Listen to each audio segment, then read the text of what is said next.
Originals here, Alan. I don't know what you're talking about. You probably, guys, if you're listening to the pod, just realize I cut on halfway through my sentence. So that just shows you how pro we are. Welcome back, everybody, to Small Business Safari. We're going to go make this thing happen. We're back for another week, Alan. Getting excited about the year kind of turning, getting out of this cold weather. Oh, just weather-wise, not business. No, fuck that. No, it's not happening. So I just got... You've already resigned yourself to a crap 2026? All right. So I'm going into this year, guys. And, if you haven't followed the pod, I've got a handyman and remodeling company here in Atlanta and Athens. And I'm in tap with a lot of the national remodelers around the nation. And I'm getting to this thing and I'm like, I'm going to go 20%. I'm going to go 20%. I'm going to go 20%. And so far, everybody else I've talked to goes, that sounds good. I'd like to. So what are you really thinking? And guys who are pretty honest with me are like, yeah, I'm thinking like 5 or 10. I'm like, uh-oh. So then I just got done talking to my supplier this morning, went over there. He supplies all our windows and doors and the big deck packages we do. And he said, yeah, we're probably right now we're looking at like a flat year. I'm like, oh boy, how about Chris outpacing the, that's like me going on a 400-yard sprint around and saying, oh, I'm going to beat everybody by 20%. I'm going to fall flat on my face. First turn, down I go. Kidney's going to go down. It's not going to be pretty. Oh, you'd barf. I would too. Yeah, it'd be remember doing 400s? Oh my God. Yeah, I do remember. I ran 800s. I ran 400s against my will just so I could play football. You're stubborn that way. I was. That's the only reason I ran it. Guys, we got a great episode today. We actually left a little bit too much in the green room, according to Alan, because we've been talking to Chelsey Reynolds. And she said, hey, man, I'll talk about whatever you guys want to. And we said, well, she goes, this is my year of play. I'm like, honestly, after I got done saying the 20% growth and this, that, I think Chelsey, I'm probably with you. This is going to be my year of play too, or back to being a nonprofit. Congratulations. Yay. So that means you have to be a do-gooder. Yeah. Oh, here we go. So Chelsey, thanks for coming on the show. You've got your own podcast. We're going to talk about that in a little bit, but let's talk a little bit about what you're doing here as of late. Why don't you give everybody a little flavor of what you've been working on? Gosh. All right. Well, this is a cliffhanger. Yeah. After these messages, I don't want to talk about that, guys. Yeah. Maybe we do.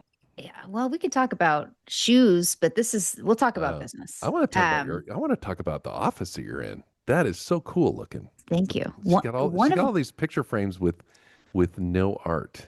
Yeah. You see that? What does that mean? Yeah. It's like cerebral. Mm-hmm. Can you handle it? No. Not And the plans. Yeah. Chris, what was this speaking to you, Chris? I'm not very good with art. I want to design a bathroom. I'm in, bro. Because there is no art. That's probably best for me. I mean, I'll design a bathroom all day long, but take me to an art gallery and I'm like, yep, nope, not catching it. Your bathroom is the art, just so you know. That is. I do my best work. I do my artwork. Let's not go. That is awful. Oh, come on. It was easy. Cindy, delete that. No, I didn't know we were having silly juice. I just brought a Diet Coke. Oh, no. We can pause. Hey. It's so far away. Is it really? Where? Okay. Oh, we're going to call that rum and Coke. All right. Perfect. Oh, well, anyways, I was finding myself in my 20s doing all sorts of stuff. I worked construction. I was a bartender. I was a singer in a band. I lived in LA. You name it. I did a lot of different jobs. And then I found sales. And I was like, holy shit, the harder you work and the better you do, the more you get paid. Why is not everybody in sales? And then I realized it's pretty hard.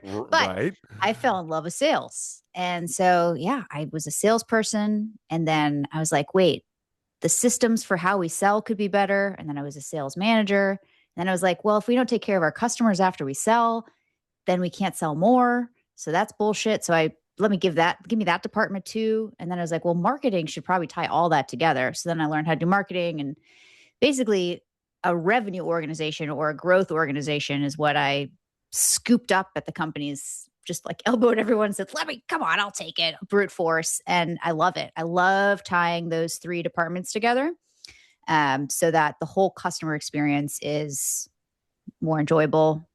They have a better time. You make more money. Salespeople are happy. And then let's talk about this for a minute. Yeah. So, I really want to go back to the, from a singer to knocking doors for Sears Home. I want to know what you're saying. What was your best song? If you have to karaoke right now, what's your song? Oh, well, I used to say Bobby McGee, but I did. Oh, that gets. Oh, Yeah. big fan. Big fan. Yeah. All right. So she did a old classic rock. Oh, A fun group one is Earl Had to Die or whatever that one is. The chicks, Yeah. I don't know that you one. know, we're all I just can't. Well, don't ask me to sing it. get a group on stage No, singing if I about was going to ask somebody, yeah, killing a guy. Love it. Yeah. neat. Yeah. So you've been to my house. So get my wife and daughter together and yep, somebody's going down and it's usually dad. It's going to be you. Oh yeah. That's Mhm. why I'm in the basement. All right. So I want to, we just got done talking about this here at NARI. We had a lunch and learn talking about tying marketing to sales to customer retention. I mean, that's a big lift when you start thinking about it. When you think about it, what is marketing's role in helping me sell? Oof. I see marketing as touching everything from internally, like how are we sending messages to our internal team? Does everybody know what we even do? Is everybody saying the same thing about what we do? I think marketing needs to be involved in all of those discussions. In terms of tying sales and post sales, whether you call that account management or customer success together, that's a culture thing from the top. If your CEO or C-suite is not seeing those three as working together, you'll see a lot of finger pointing, and that's where growth stalls. So you'll see, oh, marketing sent shit leads, or marketing didn't send in enough leads. And then you've got the marketing folks saying the salespeople aren't working the leads I'm sending, and everybody's trying to prove whose fault it is versus working together to just sell more and fucking crush it. Like that culture problem and the lack of alignment is why I think they all should just hang out a bit more. Yeah, I mean, you're right, because there's that natural rub. Even if you're a small business and you're on, like when I first started, I was our chief marketing officer, our chief revenue officer, our lead technician, our helper, our phone answerer, and our invoicer. Wow. But A janitor. and I did clean the toilet. That's right, because I took a room from a place. But as I've grown and we started filling in all these gaps, that's why this was an interesting concept for me. Is that how does your advertising help you sell more? And today in the class, they were talking about, we had a panel discussion that I facilitated, and she talked about your brand message has to be on point from your sales and advertising so that when your salesperson shows up, they're delivering on that brand message of, because, oh, I do a quality job. I'm a remodeler. That doesn't help. It just doesn't work. So how do you do it? Yeah, nobody cares. Nobody cares that you're better or that you do. Like, what's in it for you is what the customer wants to know. We'll talk about the books later. I won't start throwing book titles No, at your throw a face. book at us. Throw us a book. Okay, so I just interviewed this month on my podcast. The topic was positioning and category design. So because a lot of owners are saying, how do I stand out? And that's the first place you need to start is what are you solving? Is everybody saying the same thing? So yeah, getting that message across for the entire team should be. Put that book up again. So the book is Obviously Awesome by April Dunford. So you interviewed her. And she has a new edition coming out with what she's learned in the past 6 years since the first one came out. That comes out in like 2 weeks. So it's a good place to start. Like it wasn't that obvious? What would the next book be? But not obviously awesome. Yeah, that's right. Yeah. But I obviously do not suck. That'd be my book. All right. So keep going. Well, and it is interesting. I want to say something because how often does a marketing department come out with something and then the sales department rolls their eyes and there's not buy-in together? Bro. Yeah. Or like the product. So I work a lot in tech, but this is the same thing. Say you have a new offering that you're doing that you want to push out and you tell marketing, but your salespeople don't know it, or your account managers don't know about it, and you haven't said it internally. And the first time your customers hear about it is from an ad. Like, think of how disjointed that all feels for the customer or for the prospect to book a call with someone at your team. Hey, I just saw this promo, or hey, I saw you do Windows, and the salesperson doesn't know, oh, we're doing a window promo, or this is what we're saying now. The first thing that the prospect's hearing is, oh, I didn't know that. That sucks. Horrible. I don't want to trust this code. They don't even know what they sell. I'm not going to have them come do thousands of dollars of work at my house. Are you kidding me? Why is it so hard? Because just the way you originally described it, it makes such perfect sense. I mean, it is absolute common sense. Marketing does a good job, sales does a good job, the people that deliver the service or product, they do a good job, and it's the circle of life, and it should just be kumbaya, we make a ton of money. And it doesn't work that well very often. Yeah. Why? I think there are a few reasons. Let's stick to two. One would be folks haven't done all of the jobs. So the folks in leadership don't respect or understand what's actually going into the other departments. Not to be a dick and call you guys out if you don't have to be the head of every department to be good or understand what the other department does. So She speaks your language. I know. I mean, you are absolutely fluent in Chelsey. I know. I definitely speak Chelsea. This is my Sorry about this is my love language. I'm like, I can see he's just glowing. I mean, I feel like I'm having a conversation in the office, really. Yeah. Where I don't have to filter myself. I'm like, finally. Okay, thank you. Well, I mean, what's the point of getting fancy? Let's just cut through it. You have to when you're in business. So if you don't understand what's going on, and think of it like when you go into a store at 8:30 and you go and you're looking through the clothes and you're moving things on the rack and you leave shit on the rack or unfolded. I know you've never worked in retail. Yeah, if you right. go into a restaurant at 11 o'clock at night or 10:50 when it closes at 11 and you're sitting there, oh, I don't know, instead of just get what you fucking want and get out. I'm sorry. This is it's 4 p.m. when we're taping this and I'm potty mouth Let it rip. too. Let her rip because So it's I want to hear the answer. You know, to that. someone's Pre- never been a 10:50. bartender or never been a server. You can tell who doesn't understand what the impact they're just assholes. But That's right. if you have done the job, you understand, okay, I'm not going to throw a brand new product or a brand new offering at the marketing director on a Thursday afternoon and say, hey, we want this to launch on Monday, make all the materials and make it come true. And then have marketing do something in a week and not inform sales. Like people need to be trained. Things are going to take a day or two longer than you want them to. And that's what's going to make it work. So that's the first thing I'd say is they don't understand what each other's doing or they don't respect how difficult each other's jobs are because everyone's job is tough.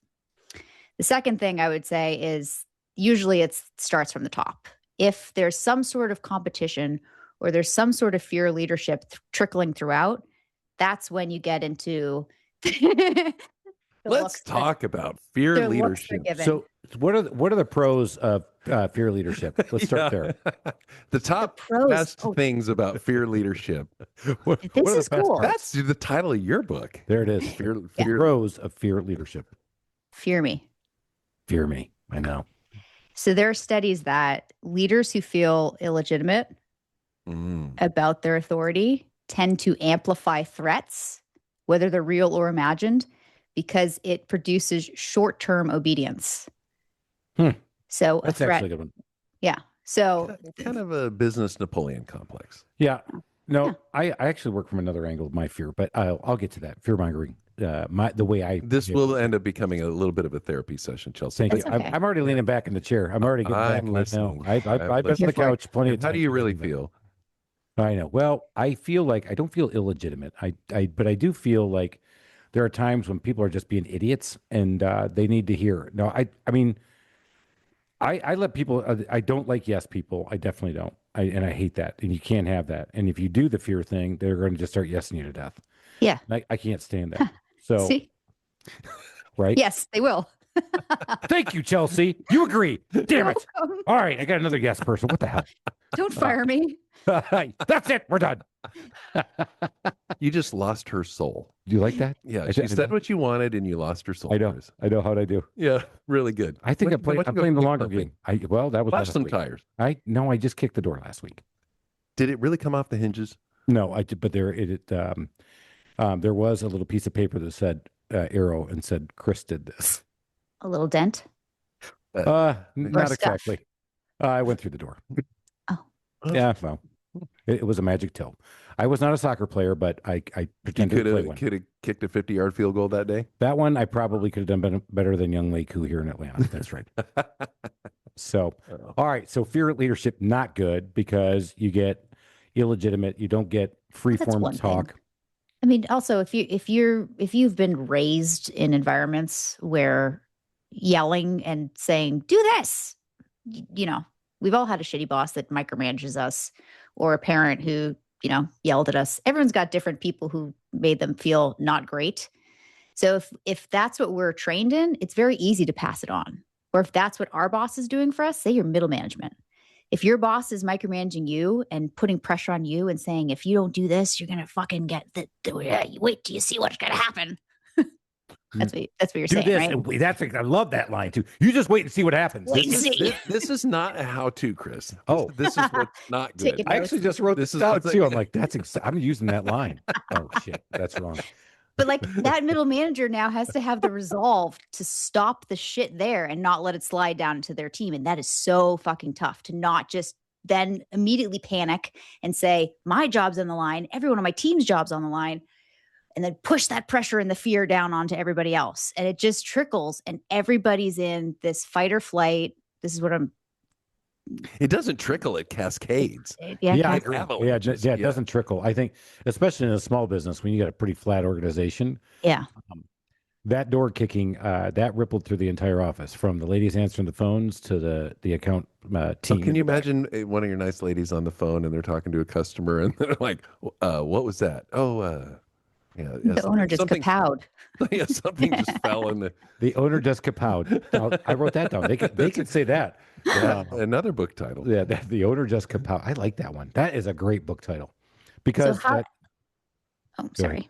No, go So ahead. how do you guys not pass the shit on? Yeah, it's hard. I've been through a lot of therapy on this one. It's true. So when you absorb it, and you take it, like the pressures of being your own boss, if you will. Again, for a lot of us doing the small business, you take them all on. You're taking on the financial pressures. You're taking on the fact that I have 35 employees and 35 families that I feel responsible for.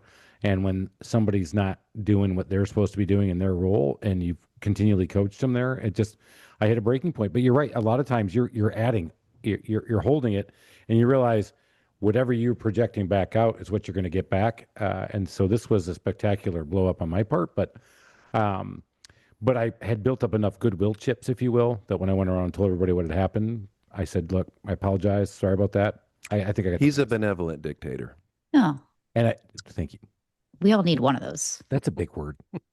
Does that mean I'm good? Does that mean am I up for employer of the year? I do love you. I think I'm that's the longest word of the episode in terms of syllables. Well, it's not going to be coming from this guy. I had a situation like that in the corporate world, and I had a boss who I loved, but he was a bit of a flamethrower. And I mean, and he, something would just get a burn in his saddle, and all of a sudden he would detonate. And I knew that I had to be like Captain America and, hold the shield while the flames were coming at me.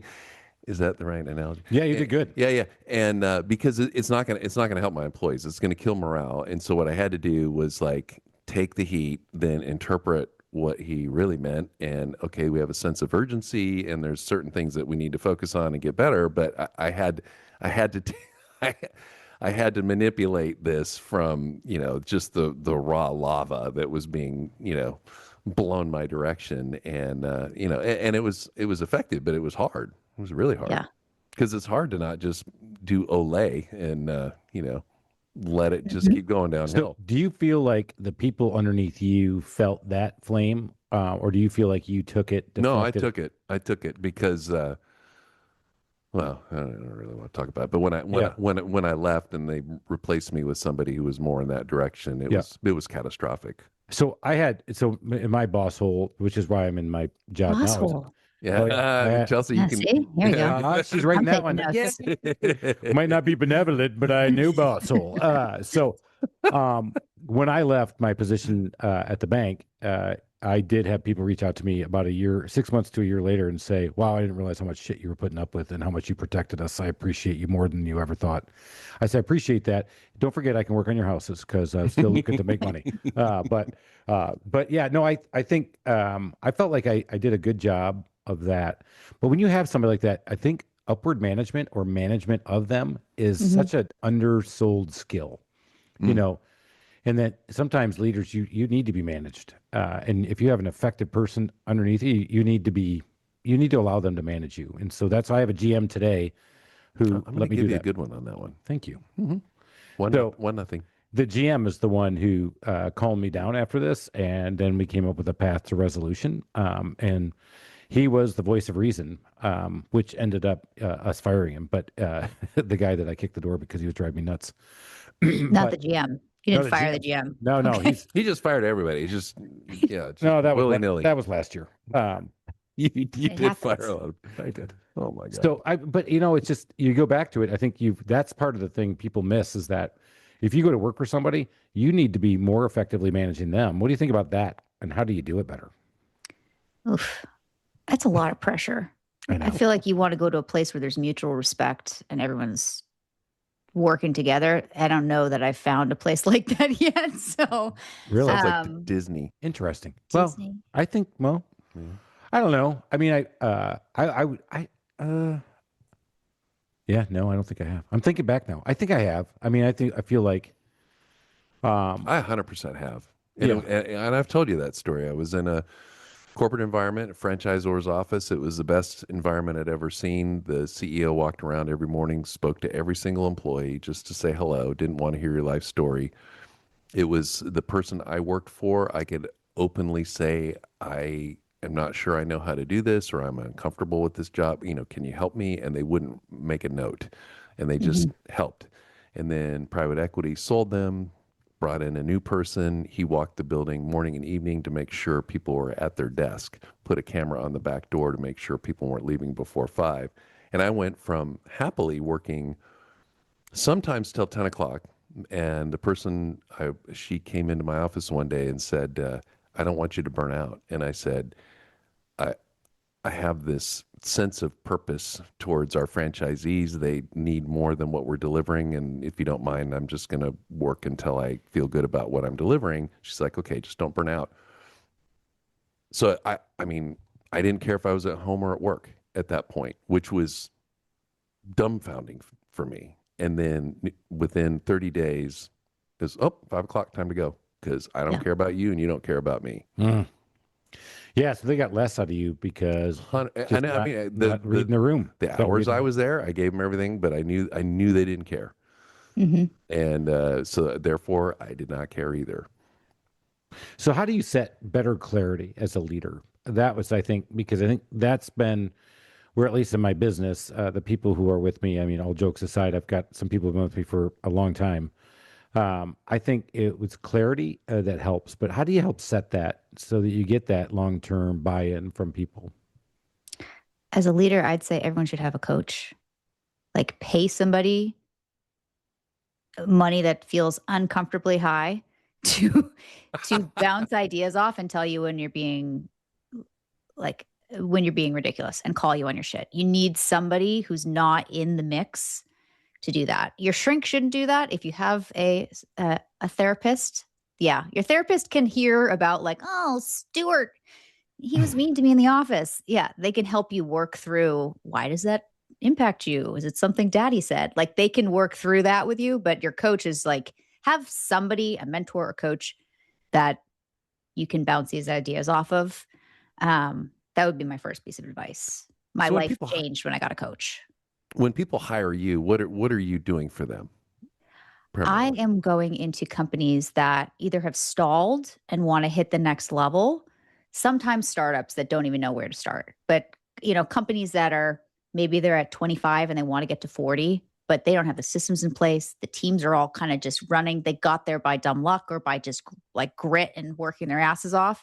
And now they need some sort of system, not overly complicated, but just like puts some guardrails, teach us how to work together, and then we can sprint. Those are the people that I help. And is it pretty obvious every time you walk into one of these situations what's going on? For me, it's pretty fun to just say, oh, I was working with one company that Yeah, said, got oh it. yeah, our sales have been dismal. They didn't have a sale in an entire year. And I was like, how are your sales? The first thing I would say is, what's your sales comp plan like? Nobody brought that up, like, who had been working with them for 6 months to a year. was like, you've been working with them as their consultant and you haven't asked them, how are your salespeople eating? Because if your salespeople aren't making a sale and they can still pay for their bills and live comfortably, you have something wrong in your comp plan. For like, so just being in and out of companies a lot and seeing this, it's fun to spot things like that without being a dick. And I try to be more polite when I present ideas than I am being with you here, but it is fun. Yeah. So you're able to see some of the dysfunctions and call it out, which is always better from an outside set of eyes. Yeah. Right. Yeah. Like someone looking at me right now, sitting in this room would be like, wow, this is really dysfunctional podcast setup you have. But for me, I'm just like, this is fine. This is good. It's getting me where I'm going. But a podcast pro came in here would be like, put your lights here, laughing at how silly my setup is, because that's what they know and that's what they do. And they're not living in this muck every day. So we've had that too. Chelsey, I'm glad you brought that up for everybody listening on the podcast or see us on YouTube. Yes, I do this out of my basement. Yes, it is in a bar. Yes, as the YouTube guy commented, I want to listen to two guys just ranting on at the bar. Anyway. Good. Get out of here. Yeah. Well, a lot of other people. We had a guy come in and say, well, if you do this and do this and do that, I'm like, I know. But we had built that studio in my office, but that's just too far away if we're going to sit there and drink bourbon and not get arrested. So what I'm hearing, though, is that the barrier to success, more often than not, is not the product, it's not really the service, and it's not the price. It's the delivery, and it's the internal discord, and it's leadership. Is that accurate? You've seen some really cool products that have fizzled, and then you're like, what happened to that? Right? And then another product that's kind of shitty just blows it out of the water. And that's because their team, most likely, their team was better. Yeah. Yeah. No, you're right. Oh, there's an earthquake in Atlanta. There was. Okay. So thank you, Ellen. There is. I am still 6'5", and you've got tables with lots of legs. Oh, Sorry. well, I'm just trying to keep the table up. Yeah. All right. So back to Chelsey, please. Okay. So how can we help companies get better at this stuff? So you talk about the leadership and doing that. You know, if you're in a smaller group, how do you change that dynamic when you're like 1 to 10 employees versus that 10 to 50 versus the 50 to 100? What are some nuances to those sizes? That's a good question. It is a good question. Thank you. That's two. I feel like you almost need a kumbaya at a small company. Like someone needs to find the one book you're all going to align around. This sounds shitty, but like find one leadership book that sings to you or one thing you're going to try and get everybody working on that one thing together. Find a way to get everybody to kumbaya. I like that. In your leadership. And you can all point back to that. Oh, Chelsey, what do you think about a word for the year? Are you fucking with me? A little bit. Or is there, do we already said play? I'm messing with Chris. Oh, yeah. Chris, what's your word for the year? No, I want to see your answer. It better be right or you're getting off the podcast because I love the word of the year. So that's how I kumbaya my team. We pick a word of the year every year and we rally around that. So what is it? So our word of the year this year is ascend. Ooh. Yes. And we've had other ones such as culture, launch, your attitude reflects your altitude. I know that's more than one word. Intentional. But we use that one word to kind of galvanize and bring us together. Galvanize, that's a lot of syllables. That wasn't. That was many. 3. It's only 3. Oh, shit. Wait, she's a counter, huh? She keeps. I'm counting. I have to count on my fingers. All right. That was good. I do. So I was waiting for her to say, I think it's the stupidest idea I've ever heard. Well, she was about to say that, and then you started talking.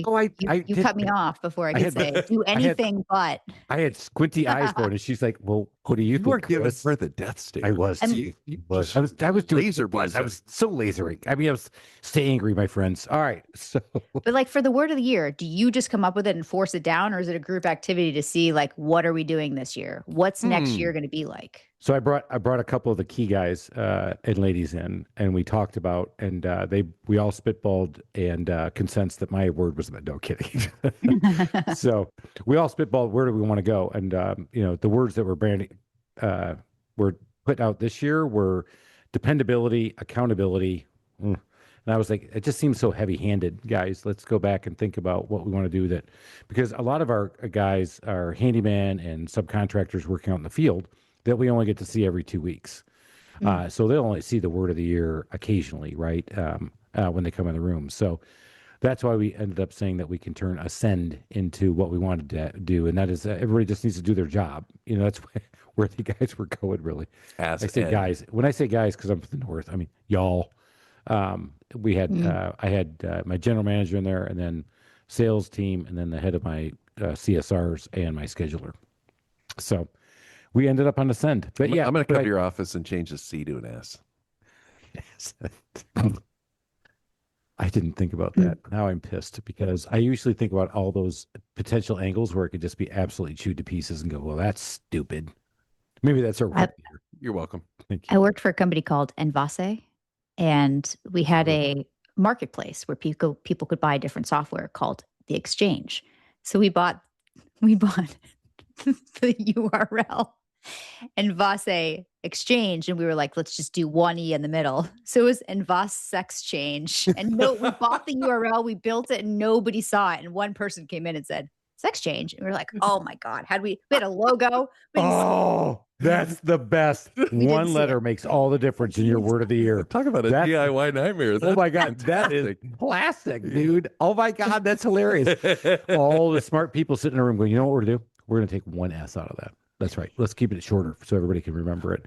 Yeah. I'm going to remember that one. A sex change. Yep. I remember that one. I know where I'm going. Sales went through the roof. That is awesome. So I started my company, The Trusted Toolbox. And, we built it up to the handyman remodeling that it is now. But in the beginning, with no branding in Atlanta, we used to get calls. And one of them was, hey, man, can I get a ladder? I said, well, sure. What do you need done? He goes, no, I just need a ladder. I said, oh, sir, we're a handyman service. He goes, oh, I thought I could rent tools from you. My best one ever, which we kept up on the board, was a long time ago, is the guy says, I put him on my email list, I guess. And he wrote back and said, not only do I not need your services, I definitely do not need a toolbox. Wow. I don't need your toolboxes. That's what it was. I'm like, oh my God, we're not. Did you say you're a toolbox? You are a tool. Yeah. I wasn't that witty. I am now thinking our sex change. Yeah. That would have been wittier. Oh, she a tool. That's right. It's funny how you talk about marketing and branding. I mean, that brings up the classic one, Nova. Right. Heavy Nova. Yeah. And they launched it down in Mexico. And Nova in Spanish means no go. Not a good one. So anyway, back to Chelsey. So you were mentioning books. You brought up one. Are you thinking of writing a book? I took a fiction writing class 2 years ago, and I don't quit things unless it's, hey, is it a creature? Yeah, there was a cat in the neighborhood. Hey. Seriously, there was a squirrel that went by. I swear to God. She said fiction. No, was it really a squirrel? Because that's like. Seriously, I was, no, it was a squirrel. Oh, yeah, totally a squirrel. I thought it was one of those hawks. He, for whatever reason, just freaks out with animals. Like, I'm not a fan. No, I know. I'm not. Deer in his yard. In fact, we have a place in the mountains that I'm outdoor adjacent. I'm out. Back to. I'm outdoorsy. I'm not an outdoorsman. So anyway, all right, fiction writing, because that brings up another one. I was going to make a little tie back to Charlotte and our boy. She wasn't done. Oh, good go. Oh, no, but I usually don't quit. But I was like, I can't think of a single idea. Oh. I wrote one idea and I was like, oh, forget fiction. I don't want to spend 6 months writing this. So no, I've never written a. You've got to write a book about sales alignment or culture alignment. There's something in there that will work, because with your style and everything, I think it would cut right through to and make some sense to a lot of people who are no bullshit. So go do it anyway. So not a fiction writer. We've had a fiction writer on, and he lives in Charlotte, North Carolina. That's right. Is he looking for friends? Is he cool? He's very cool. He's very cool, super cool, and he's written 2 books of 3. He's writing a whole series, but he talked about the business of book writing. Ooh. And how he frames everything. He is an amazing guest, and I just lost my mind. And what's his? I know you know him. C.T. Emerson. C.T. Emerson. Yeah, that's his pen name. He was Quail Hollow adjacent. Is he down there? Mm-hmm. Yeah. He sounds fancy. Well, actually, he is kind of fancy. Yeah. It's Alan's nephew, and he's a great dude. I don't think that's a compliment. He was great, but we had to keep. No, it is for him though. Is it? I mean, it's a cool fancy. I mean, he's got that. I mean, he could pull it off. Like if you put a Hugh Hefner robe on, you're like, yeah, he's cool. We put it on, you're like, no, that's creepy. So. God. All right, so back to not fishing Chelsey is done with this. Can you see the look on her face? I know. She is. She's like, "Oh, how many more minutes? Don't worry, babe. It's almost over. It's almost, please, God, Please make it stop. make it stop. Make it stop. No, we're having a good time. All right. So let's talk about your podcast. Let's pump that one up. What is the All right. podcast? What are you doing with it? How's it going? The podcast is called Growth Department. I All like about it. growing your business, growing as a leader, and 3 years, right? 3 seasons. But last year we did 50 episodes in 6 months. It was 2 a week. We fucking crushed it. Whoa. And by we, Yeah. it's me and random people on the internet that are doing an awesome job. Thank you, everybody. Thank you, editing. randos on the Yeah. internet. Thank you. Well, I don't want to blast them if they don't. Rishi, you're a great editor. All right. Good Good job. job. So how's it been going? Do you like it? What do we learn when we listen to it? The growth department. Oh, it is so fun. The first 2 seasons are a mishmash of random business topics, interesting people from around the world. So it's like a library of topics. You can ask a question and one of the answers is in there. Like, how do I budget? Cool. There it is. That's how you budget for the year. This year, I'm doing it differently. I'm doing 1 episode a week instead so that I don't lose my mind. So slowing it down a bit. And then each month is going to be a deep dive on one topic so that the topic doesn't, so I can really study one thing for 1 month and ask great questions and learn a ton. So I'm using it as like extra grad school. I'm learning from experts, but you Right. can too. It's free. Everybody can just learn from these people that have done the best at their field. So I'd love to come on there. I can tell you how to max out 7 credit cards and still stay married and stay in business, and roll up like a baby on the couch at 3:30 in the morning, rocking back and forth, going, "What have I done to myself? What have I done to myself? Why? Why did I do this?"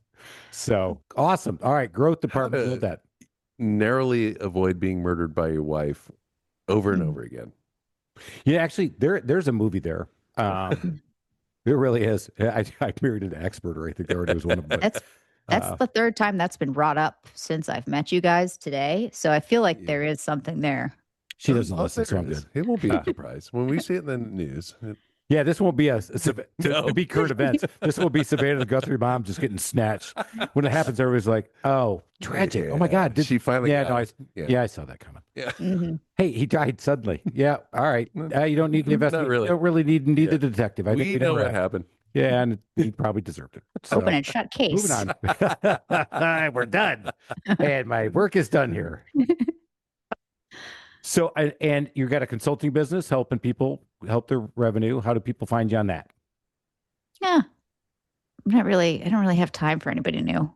But if you No, because this is the year of play, guys. Remember, I was Oh trying yeah, to that's right. say, You're a play. You're a play. Shit. this is the year of play. I want to learn and take time. Next year, Do you know how can many find people me. are listening to this going, I need somebody like that who can just tell it to me straight? Dude, you know what I'm thinking? And It's like, simple. and you know what? She is the queen of sales because you know what she just said? I don't have time for you. Yeah. No, please, will you take me on? Will you please? I'll pay you double. Now they're like, oh please, please. See, that's like it. Make me want you. Don't you want me? All right, baby. You know, I know Blushing. what's happening in your sales meeting on Monday. I'm gonna do that. Guys, start playing hard to get. Yeah, We don't even want your gig.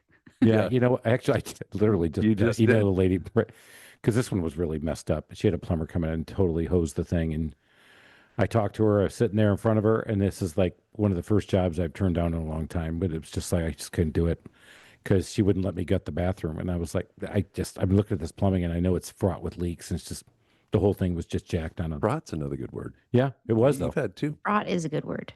Phew, I am in total spin mode. God. All right. So, Chelsey, you're a play growth the growth department podcast. We got to get rolling here in a minute, but what else do we want to talk about? Oh, it's my Let's talk job. about dead air. Yeah.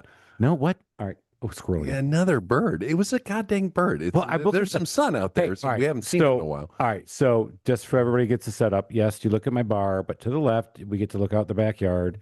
And yes, every once in a while, I watch a hawk just absolutely take down a bird. What? Oh my God, just come sweeping in. We got a hawk in the area here. And In this case, it was a robin I know, but I thought it was that Oh. hawk. flitting between trees. And then look, Because you see it once and it happens, and all of a sudden you see this plume of feathers go up. You're like, oh my God, what did I just witness? I am Mutual of Omaha. That's a pull. Chelsea's never going to know that one. No, she's not. No. All right. Yeah, well, we're old. That's okay. Chelsey, we got to talk about our final four questions. This has been awesome, but I really want to know some of these things. So, number one, another book you would recommend to our audience. We don't want to do obviously awesome. Let's just do that. That's good. There's a new edition coming out. If you're wondering, like, how do I stand out? I'm an Audible girl, so I listen to it twice, and then so it's all right. What is it you like? What is it you like about the book? I like that it breaks down where to start. I like in the end, not the end, but the middle. It's like there are three different ways to position your company or your product, and it's do you go head to head with the big guy or gal in your industry? Do you find a small niche, carve that out, and dominate that, or do you create your own category?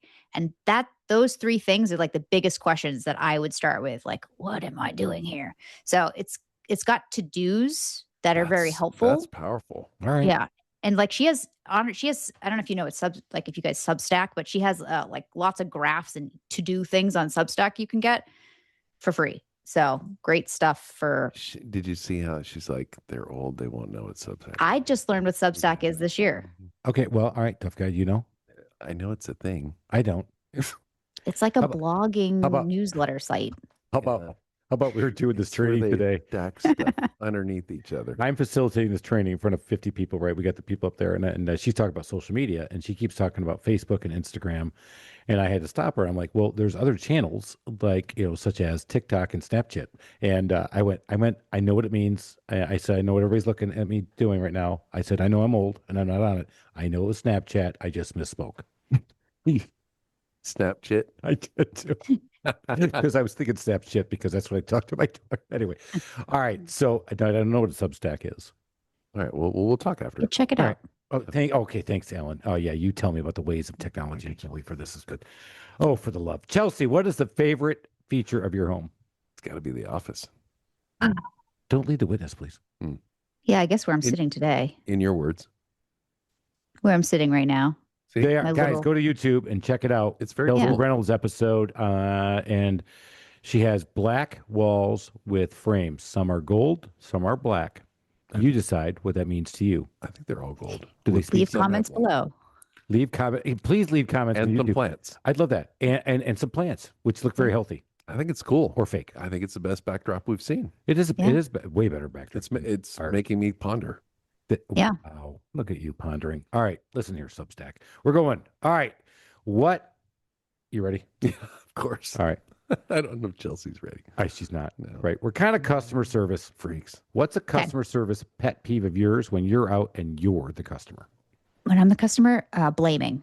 If the customer service rep blames somebody else on the team or blames something else, that's so good. That's 4.5 years, Chris. Never has that been said. It's always like, honestly, communication, blah, blah, blah, blah, blah. Ignore me, see me. And you're right. When they're blaming company policy, they're blaming the person that took the order, whatever. Yeah, I didn't know. Stuart's my new name for someone that I'm fucking with. I like that. I want to take that. That's not how it's supposed to be. Frickin' Okay, well, Stuart. I'm using Stuart too. Stuart's an ass. That must have been Stuart, my other estimator. I don't know who did that. Used to be Charles, but it's somehow transitioned. I like Stuart because Stuart just has that. I don't know. You just want to punch Stuart. You, Stuart? Didn't think so, buddy. All right. Last one. We want a DIY nightmare story. I want one that you did. I'm talking house almost on fire, flooded something, maybe a finger got nailed. I'm talking foot, maybe gangrene, something. You got it. So I work construction. I can do framing, installations, the whole thing. I don't touch plumbing or electrical. Everything else on a house, I've touched. I touch it all, but not plumbing or electrical because those can fuck up the entire thing. Fires, floods. And one day I was like, I'm just going to take this pigtailed outlet that was put in, but the cover wasn't, and I'll just wiggle it back into the socket hole because it wasn't put in right. Don't worry about it. And the pigtails came undone and the whole thing came undone. And I was like, I'll put it back together. I'll just watch YouTube. I tried to put it back together. First time in my life, I broke this rule and I fried the whole electrical box, the whole house, the whole house. What You rule did you fried the break? house without frying yourself? I Yeah, was waiting well, for yeah. you to say you got shocked and knocked down to the floor. I You, didn't. you that's. I'm trying to think. How I could What's pull the that rule off. she broke? Don't Don't turn off the power no, before don't you. YouTube and fix it yourself. Or- Oh Yeah. hell! You know what's funny because they were talking about how do you grow your relevance as a company in home repairs? You put out the how-to videos. I'm like, I can't tell you how many bad how-to videos that we have out there because we do a lot of training, and we try to find other videos to show our guys. And it usually turns out to be, hey, do half of what he said and do the other half. We never would do that, and we actually laugh at the guy. So I'm thinking about doing it, but my rule would have been turn off the power before you do it. But I'm surprised you didn't get knocked back because that's what I did. I think I went outside to turn the breaker, and that's when I was like, "Ooh, nothing came back on." And then I went upstairs, and I was like, "Oh, it's up here too." Ooh, Hey, what? Something smells like it's cooking. yeah, Hey, hey, Stuart, are you cooking a squirrel? Stuart. Freaking Stuart. Stewart. Stuart, Dang. get out of the squirrel, Guys, man. Dumbass. Yeah. I'm listening to Chelsea's So podcast. hire a professional is the I agree. lesson Of here. course, I agree. Don't you, Ellen? 100%. Okay, this is awesome. Chelsey Reynolds, everybody, find her on LinkedIn. Go check out her podcast, The Growth Department. This has been a blast, a lot of fun. If you didn't learn something, man, that's on you. Go make this a better week than last week. Go make this a better year than last year. We got to do this, man. 26 is going to be a great year. If you're listening to this in 26, I'm sure it was a great year. Woo. For us in 25. Let's go make it happen. We got to get going. Cheers, everybody. That was uninspired. Cheers, everybody. Thank you.